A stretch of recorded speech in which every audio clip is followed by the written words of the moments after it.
तो आज हम कर रहे हैं बैंक रिकंसिलेशन स्टेटमेंट। नाम से ही पता चल रहा है कि हम रिकंसिलेशन कर रहे हैं, दो चीज़ों को रिकंसाइल कर रहे हैं, मिलाने की कोशिश कर रहे हैं। प्रैक्टिकली सोचो तो क्या होता है कि एक हमारे पास होती है कैश बुक, हम जो बनाते हैं, जिसको हम सीख चुके हैं कैश बुक, जिसमें हम किसका हिसाब किताब रखते हैं? बैंक का। कैश को इग्नोर कर दो, बैंक से मतलब है एक्चुअली हम, तो उसमें हम बैंक का हिसाब रखते हैं कि भाई हमने कब बैंक में पैसे जमा कराए, कब हमने बैंक से पैसे निकलवाए, तो वो कहलाता है हमारा कैश बुक। लेकिन ऐसे ही बैंक वाले भी तो हमारा हिसाब किताब रखते हैं, बैंक वाले भी तो हमारा हिसाब किताब रखते हैं। वो जिसमें हिसाब किताब रखते हैं उसको क्या बोलते हैं? पासबुक। जिसमें बैंक हमारा हिसाब रखता है, यानी कि बिजनेस का। तो कैश बुक और पासबुक में हिसाब सेम ही चल रहा होता है, लेकिन जब हम किसी पर्टिकुलर डेट को आके चेक करते हैं तो हम देखते हैं कि हमारी कैश बुक और पासबुक का बैलेंस मैच नहीं कर रहा। रीज़न तो बहुत सारे होते हैं, लेकिन उसके रीज़न को भी हम डिस्कस करेंगे, लेकिन दोनों का बैलेंस मैच नहीं कर रहा। हमें बस दोनों के बैलेंस को रिकंसाइल करना होता है, देखना होता है कि वो डिफरेंस क्यों आ रहा है। बट उससे पहले आपको कुछ बेसिक कॉन्सेप्ट समझना पड़ेगा। जैसे कि मान लो मैंने बैंक में 20,000 रुपये जमा करे, कैश डिपॉजिटेड इनटू बैंक, मैंने बैंक में 20,000 रुपये जमा करे, तो मैं क्या एंट्री करूंगा? इसकी जनरल एंट्री क्या करूंगा मैं?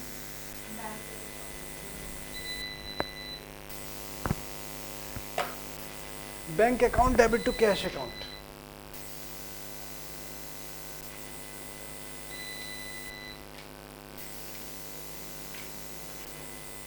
ठीक है, ये मेरा बैंक बैलेंस बढ़ रहा है कि कम हो रहा है? बढ़ रहा है। अब सोच के बताओ इसी की जनरल एंट्री बैंक में क्या होगी?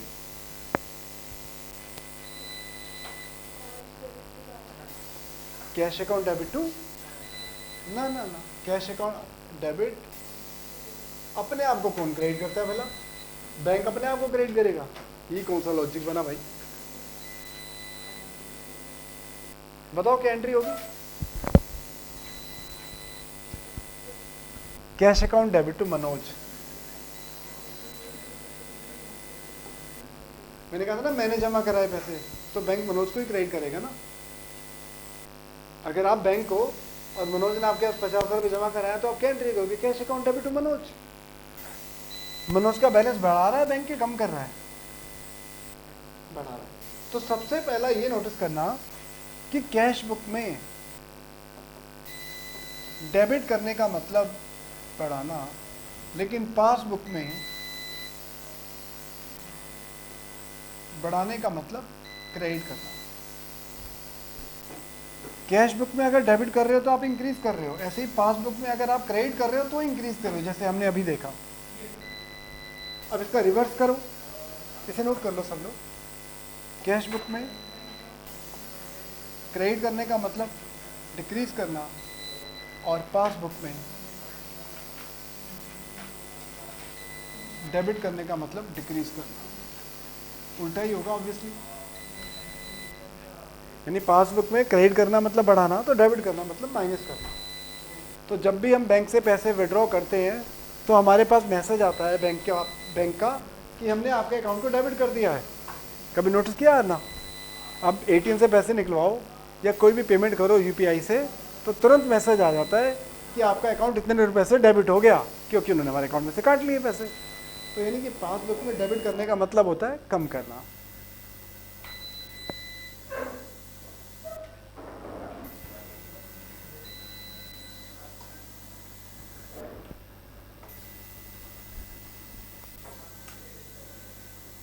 चलो, यहाँ तक सबने नोट कर लिया। अब मैं क्वेश्चन कर रहा था कि कैश बुक और पासबुक का बैलेंस रिकंसाइल नहीं कर रहा होता। देख लो, अभी तूने शुरुआत करी है लिखने की? पिक्चर क्लिक कर ले, रहने दे, इतना टाइम नहीं है। मैं वैसे भी रिकॉर्डिंग कर रहा हूँ, तो रिकॉर्डिंग रुकती नहीं है इसमें। अच्छा चल, कर ले। जनरल एंट्री करो, इलस्ट्रेशन नंबर 1 जीएसटी।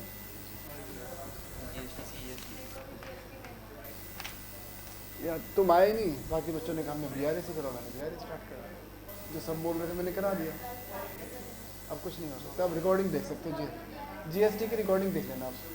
मेरे यूट्यूब चैनल पे जाओ, अभी जीएसटी की रिकॉर्डिंग निकालो, अभी देख लो, 15-20 आधे घंटे की रिकॉर्डिंग। आपका जो मन है करो, अब जाना चाहते चले जाओ। रिकॉर्डिंग कर रहा हूँ बाबा, मुझे रिकॉर्डिंग करने दो। कर लिया, चलो। तो यहाँ पर हमारे सामने सबसे बड़ा जो इशू है वो है बैंक कैशबुक के बैलेंस को पासबुक के बैलेंस से रिकंसाइल करना, क्योंकि बहुत सारे रीज़न होते हैं जिसकी वजह से कैशबुक और पासबुक के बैलेंस मैच ही नहीं कर रहे होते। ध्यान से सुनना मेरी बात। कैशबुक हमारे पास होती है और पासबुक बैंक के पास होती है। अब जैसे मैं कह रहा हूं कि check issued but not presented for payment,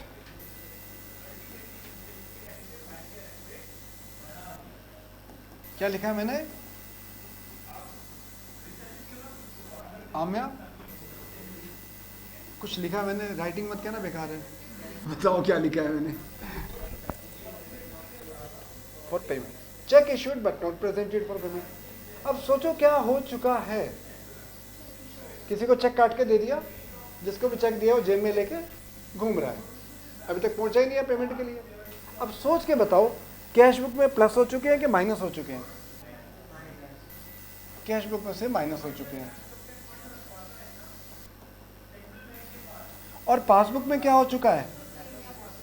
कुछ भी नहीं, बैंक में पहुंचा ही नहीं है चेक, बैंक में तो कुछ हुआ ही नहीं है, और हमने जब चेक इशू किया होगा तो अपनी कैशबुक में से माइनस कर दिया होगा। तो अब कैशबुक जो हमारा बैलेंस शो कर रही है वो ज़्यादा शो कर रही है कि कम, in comparison of passbook? Cashbook का बैलेंस ज़्यादा है कि कम है? कम है। अब मैं ऐसा क्या करूं कि दोनों का बैलेंस इक्वल हो जाए? पासबुक पे आपका अधिकार नहीं है, ऐसा मान लो अभी के लिए, तो कैशबुक में से क्या करोगे? बढ़ा दोगे। वैसे करने को पासबुक में से भी कम कर सकते हैं, पर अभी हम कैशबुक को लेके चलते हैं, तो कैशबुक में क्या कर दो? बढ़ा दो। तो इसके लिए हम क्या करेंगे, इसको कैशबुक में प्लस कर देंगे। तो इससे क्या होगा, हमारे कैशबुक और पासबुक का बैलेंस मैच कर जाएगा। इजी है। अच्छा जाओ, जीएसटी का इतना बताता हूँ। देखो सुनो, अगर सेम स्टेट में माल बेचा जाता है, टाइम कम है, रिकॉर्डिंग चल रही है, बोलो मत। सेम स्टेट में माल बेचते हैं, खरीदने वाला बेचने वाला सेम स्टेट से है, तो आधा सेंटर के पास जाता है, आधा स्टेट के पास, आधा सीजीएसटी आधा एसजीएसटी। लेकिन अगर बेचने वाला खरीदने वाला अलग अलग स्टेट से बिलोंग करते हैं तो उसमें लगता है आईजीएसटी। मान लो 18% है, तो पूरा का पूरा 18% आईजीएसटी में जाएगा। अगर सेम स्टेट है तो 9% सीजीएसटी, 9% एसजीएसटी। ठीक है। हाँ, तो मैं क्या कह रहा था, नेक्स्ट पॉइंट, ये रिकंसिलेशन मैटर है जिनकी वजह से हमारी कैशबुक और पासबुक के बैलेंस मैच नहीं कर रहे। जैसे कि cheque deposit into bank but not yet clear. क्या लिखा मैंने मान्य? Cheque deposit to bank but not yet clear. इसका मतलब क्या है कि कोई चेक मेरे को मिला होगा किसी से, वो चेक मैंने खुशी खुशी बैंक में जमा करा दिया, पर बैंक में अभी तक कुछ नहीं हुआ। तो मुझे बताओ कैशबुक में क्या हो चुका है? नहीं, प्लस हो गया। जब मुझे किसी से चेक मिला और वो चेक मैंने खुशी खुशी वर्ड भी यूज किया, खुशी खुशी बैंक में जमा कराया, तो क्यों? क्योंकि मेरा कैशबुक का बैलेंस बढ़ा दिया मैंने। पर क्या बैंक में प्लस हो गया? क्योंकि बैंक में तो अभी कुछ हुआ ही नहीं, पासबुक में तो अभी कुछ भी नहीं हुआ। अब मैं ऐसा क्या करूं आरुषि, अब मैं ऐसा क्या करूं कि मेरी कैशबुक और पासबुक का बैलेंस मैच कर जाए?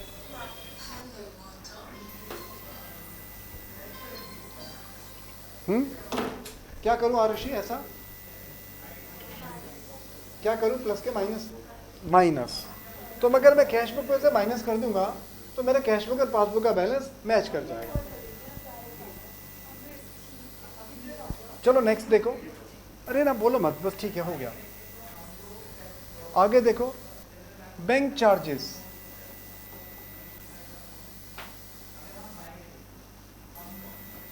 बैंक हमें बहुत सारी सर्विस फैसिलिटीज प्रोवाइड करता है, उस फैसिलिटीज के बदले में हमसे चार्जेस लेता है, और चार्जेस मांगने हमारे घर आता है कि हमारे अकाउंट में से काट लेता है। तो बैंक ने जो बैंक चार्जेस हैं हमारे अकाउंट में से यानी पासबुक में से माइनस कर दिए, लेकिन हमें तो पता ही नहीं है। आमिया, हमें तो पता ही अब चल रहा है कि बैंक ने हमसे चार्जेस ले लिए, तो हम कैश बुक में क्या कर चुके हैं? कुछ भी नहीं। हमें तो कैश पता ही नहीं है ना, हमें तो पता ही आज चल रहा है जब बीआरएस बनाने बैठे कि अरे बैंक ने हमारे अकाउंट में से चार्जेस काट लिए। नहीं, मैं बता रहा हूँ क्या हो चुका है कि बैंक ने अगर बैंक चार्जेस लगाए हैं तो बैंक ने तो हमारे अकाउंट में से माइनस कर दिया होगा, किया होगा ना। अगर बैंक ने बैंक हमको जैसे चार्जेस नहीं लेता हमसे सर्विसेज के बदले में, तो हमारे अकाउंट में प्लस करता है कि माइनस करता है? माइनस। तो बैंक ने तो माइनस कर दिए, हमने तो नहीं किया ना कैश बुक में, हमें तो पता ही नहीं है। बैंक आज जैसे आज ही मेरे अकाउंट में से मान लो चार्जेस कट गए, मुझे क्या पता? मैं तो जब बैंक स्टेटमेंट खोलूंगा तब जाके मुझे पता चलेगा कि इस डेट को बैंक ने चार्जेस लगा रखे हैं। तो यानी कि बैंक चार्जेस की एंट्री कैश बुक में तो हुई नहीं, और बैंक में से माइनस हो चुका है। अब मैं क्या करूं कि दोनों बैलेंस हो जाए, इक्वल हो जाए? तो कैश बुक में क्या कर दूंगा मैं? प्लस, है ना। कैश बुक में से क्या होगा? माइनस। तो उससे मेरा भाई बैंक से माइनस हो गया, पासबुक से, कैश बुक से माइनस कर दो, बैलेंस बराबर। कोई अमाउंट पासबुक में से अगर माइनस हो गई है तो क्या करोगे कैश बुक में? नहीं करना कैश बुक में ना, वही तो समझा रहा हूं मैं जब से। मान के चलो जो भी प्लस माइनस करना है कहाँ करना है? कैश बुक में। तो क्या करोगे फिर कैश बुक में? माइनस। तो ये मैंने कॉन्सेप्ट समझाने की कोशिश करी है। अब मैं उसको टीएस ग्रेवाल में से क्वेश्चन कराता हूँ आपको। टीएस ग्रेवाल का क्वेश्चन, इलस्ट्रेशन नंबर 1 निकालो जरा सब लोग। टीएस ग्रेवाल में बैंक रिकंसिलेशन स्टेटमेंट का इलस्ट्रेशन नंबर 1 मैं अभी बना रहा हूँ, आप भी स्टेटमेंट फॉर्मेट बना लो पहले।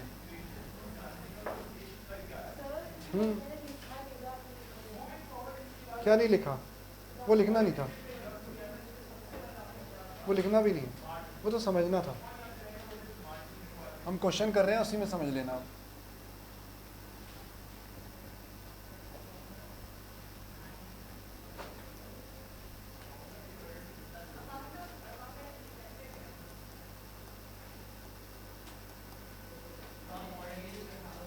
देखिए ना किस डेट को बना रहे हैं इलस्ट्रेशन नंबर 1 में? आई थिंक 31 जनवरी को बना रहे हैं।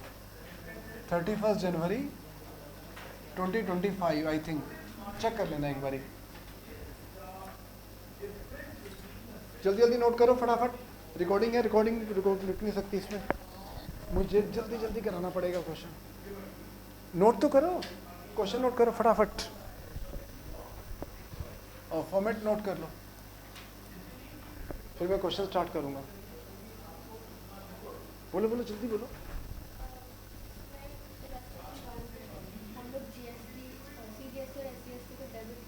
एज एसेट्स, हम जब जीएसटी पे करते हैं तो हम मानते हैं हमारी एसेट्स है, बाद में हमारे को रिकवरी हो जाती है। हाँ हाँ सारे, हाँ अगर हम पे कर रहे हैं तो जब मिलता है तो liability, as a liability credit करते हैं क्योंकि हमें गवर्नमेंट को देना है। करें जी? हाँ पढ़ना आरुषि, इलस्ट्रेशन नंबर 1। अरे यार जल्दी करो।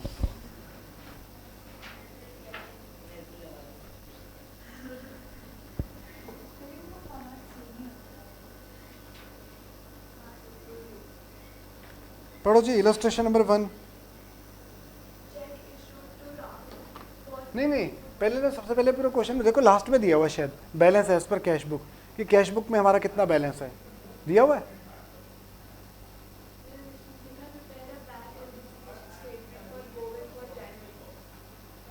सबसे लास्ट में दिया हुआ शायद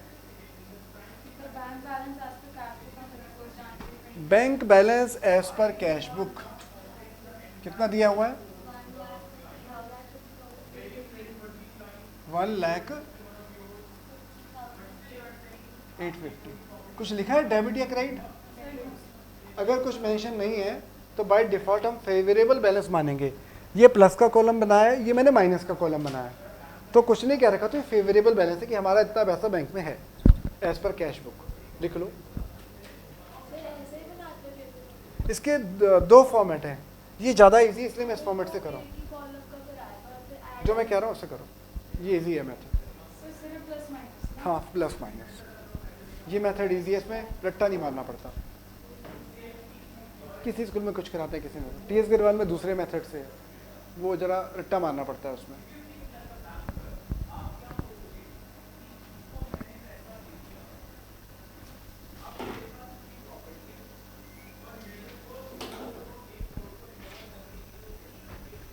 स्टार्ट करें।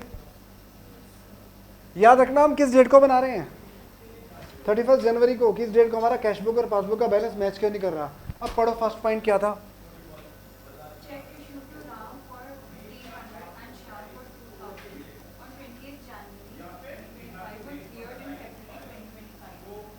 कब क्लियर हुआ वो? और हम कब बना रहे हैं? 31 जनवरी को। कुछ चेक हैं जो हमने इशू कर दिए हैं लेकिन पेमेंट के लिए पहुंचे नहीं है। लिखो लिखो, check issued but not presented for payment. Check issued but not presented for payment. Check issued but not presented for payment. सबसे पहले ना आपको ये सोचना है,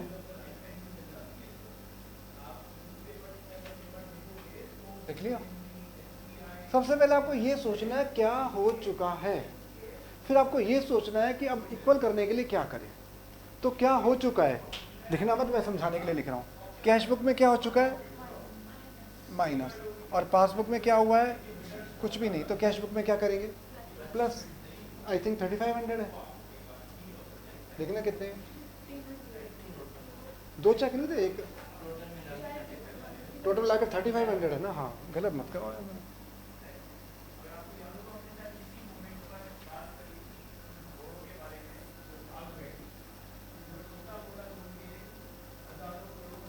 प्लस में 3500। सेकेंड पॉइंट पढ़ो जरा, क्या लिखा है आरुषि?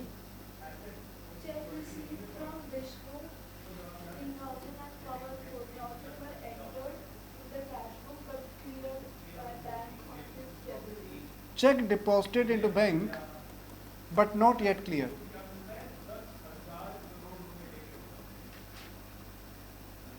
कोई दो चेक मिले, इतने का रोज चेक मिला और हमने बैंक में जमा करा दिया, पर बैंक में अभी तक क्लियर नहीं हुआ 31 जनवरी तक। फरवरी में हुआ नहीं हुआ इससे हमारा कोई मतलब नहीं, जनवरी तक क्लियर नहीं हुआ। तो फिर से सोचो क्या हो चुका है कैश बुक में और पासबुक में? कुछ भी नहीं। तो क्या करूं कैश बुक में कि मेरा बैलेंस इक्वल हो जाए? माइनस। कितने रुपए के दोनों चेक?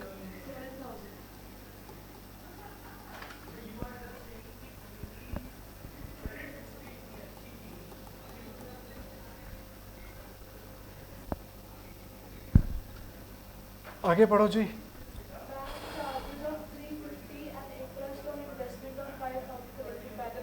इसी एक पॉइंट में दो पॉइंट है। Bank charges. Bank charges obviously bank ने हमारे अकाउंट में से माइनस करे होंगे जो कैश बुक में नहीं हुए। तो कैश बुक में से हुए नहीं और बैंक में से माइनस हो चुके हैं, तो क्या करोगे कैश बुक में? कर दो माइनस। कितने पैसे हैं? कितने पैसे हैं? कितने पैसे हैं? 350। हाँ हाँ, तो हाँ तो हुआ ना। तो क्या हुआ? आज के डेट में कट गए ना, हम शाम को करने बैठे हैं एक तरीके से। और दूसरा है इंटरेस्ट ऑन इन्वेस्टमेंट या इनकम ऑन इन्वेस्टमेंट, एक ही बात है। इन्वेस्टमेंट की इनकम हमारे अकाउंट में बैंक ने प्लस करी होगी माइनस करी होगी? देखो, जैसे मैंने किसी कंपनी के शेयर खरीदे हुए हैं, क्यों खरीदता हूँ? क्योंकि कंपनी जो कमाएगी एज ए डिविडेंड मुझे में मिलेगा, मेरा हिस्सा। तो कंपनी से डिविडेंड मिलता है जब, तो कंपनी के डिविडेंड देने मेरे घर आती है, मेरे अकाउंट में डाल देती है। तो उसको कहते हैं income on investment collected by bank. मेरे बैंक ने मेरी इनकम, इन्वेस्टमेंट की इनकम कलेक्ट कर ली, तो मेरे अकाउंट में प्लस करी होगी माइनस करी होगी? बैंक ने प्लस। तो बैंक में अगर प्लस हुए तो हम भी अपनी कैश बुक में प्लस कर देंगे। कितना है? हाँ, 5000। क्या?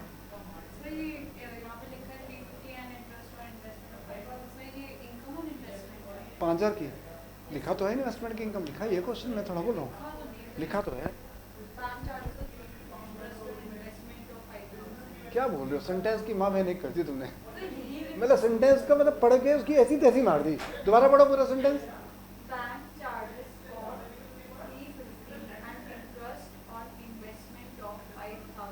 हाँ, तो दो अलग अलग चीजें हैं। बैंक चार्ज रुपीज इतना तो charges, and interest on investment this much.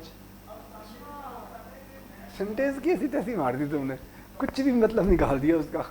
चलो नंबर 4 लिख लिया ना यहाँ तक? एक मिनट रुक जाओ, लिख रही है शायद। नंबर 4, अच्छा नंबर 4 में बैलेंस वापस हो गया, खत्म। अच्छा एक बात मैं बताना भूल गया कि अगर आप स्टार्टिंग में कैश बुक का बैलेंस लेके चलते हो तो जो भी प्लस माइनस करोगे आप कैश बुक में करोगे। कैश बुक में प्लस माइनस किया ना, लेकिन अगर आप स्टार्टिंग में पासबुक का बैलेंस लेके चलते हो तो जो भी प्लस माइनस होगा वो कहाँ होगा? पासबुक। अब सुनिए, मुझे टोटलिंग करने दो, एक मिनट रुक जाओ। अब इसको देखो क्लोजिंग कैसे करेंगे, टोटलिंग कैसे करेंगे। आप ना ऐसा करो, इसके कई मेथड है, जो इजी है वही बता रहा हूँ। आप ना दोनों का अपना अपना टोटल लगा लो, प्लस का टोटल अलग लगा लो, माइनस का अलग लगा लो।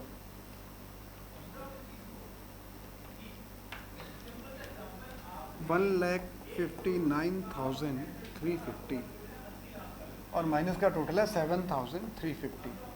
ठीक है, अब इसमें से माइनस कर दो ये,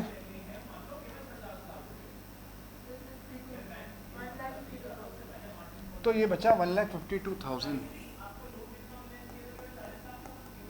अब ये बैलेंस बचा, ये किसका बैलेंस निकाला हमने? पासबुक का। कैश बुक का तो हमें पता ही था, हमने पासबुक का निकाला है। और ये बैलेंस जो है ये फेवरेबल है कि ओवरड्राफ्ट है? प्लस के ज्यादा है माइनस के ज्यादा है? तो ये फेवरेबल बैलेंस है। तो अभी मैंने थोड़ी देर पहले बताया था बैंक का कौन सा बैलेंस फेवरेबल होता है?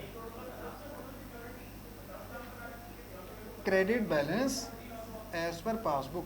चाहो तो आज अपने पापा की पासबुक की कॉपी निकलवा लेना, प्रिंट आउट निकलवा लेना, कहना पापा 2-3 दिन की स्टेटमेंट निकाल दो, तो उसमें दिखाएगा आज इतना क्रेडिट बैलेंस है, इतने प्लस हुए, इतने माइनस हुए, इतना बैलेंस बच गया, क्रेडिट बैलेंस। अगर नेगेटिव तो जो सेविंग का होता ही नहीं, तो इसलिए आपको क्रेडिट नजर आएगा उसमें। जल्दी जल्दी नोट करो, फटाफट टोटलिंग करो। चलो आज के लिए इतना बहुत है मतलब रिकॉर्डिंग में। अब हम इलस्ट्रेशन नंबर 2 करेंगे प्रैक्टिकली। रिकॉर्डिंग के लिए इतना बहुत है।